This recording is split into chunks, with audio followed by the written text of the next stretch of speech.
since I was 7. So I guess I've kind of always been infatuated with the leadership aspect of it and what it takes to be a good leader and to see the team as a whole and to understand what you have to do to win games, because it isn't about one person at all. This is the ultimate team sport.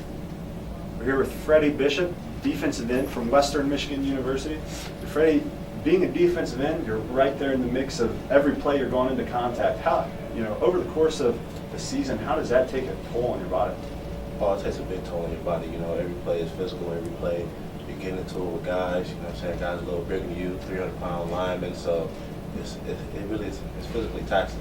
No, I think we're going to be. I think we'll be just explosive. I mean, we kind of fooled around a little bit there when we got some running backs hurt and went to this no huddle, fast, hurry up, pass pace. And Alex really likes it. And when your quarterback really likes it, I mean, it really helps out. And Coach Ryan and Coach Rickard have done a great job in kind of formulating a game plan for that.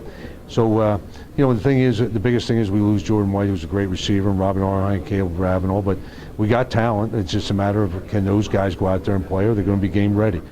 Win a MAC championship, and that's really as simple as it needs to be, in my opinion. When you get focused on some of the smaller facets of winning games, I think it's when distractions happen, and we need to be as focused as possible on our goal set for this season, and that includes winning MAC championship. It's always going to be the guy. Who it is, I don't know.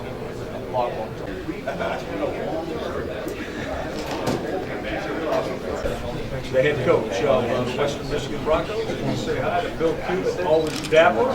How you doing, Bill? How about that? Now there you go. How about that for an opener? I don't know about that. I mean, it's kind of funny after Greg left. Who's going to be the guy? And Mr. Marcos shows up. He's the third leading receiver in the country. He leaves. Who's going to be the next guy? There's a lot of questions about Jordan, and he led the nation. We got about 8 guys that we think now how far they come across, how game ready they are. I don't know. I think Eric Renee and Josh Shane will play first, but we got a bunch of other guys.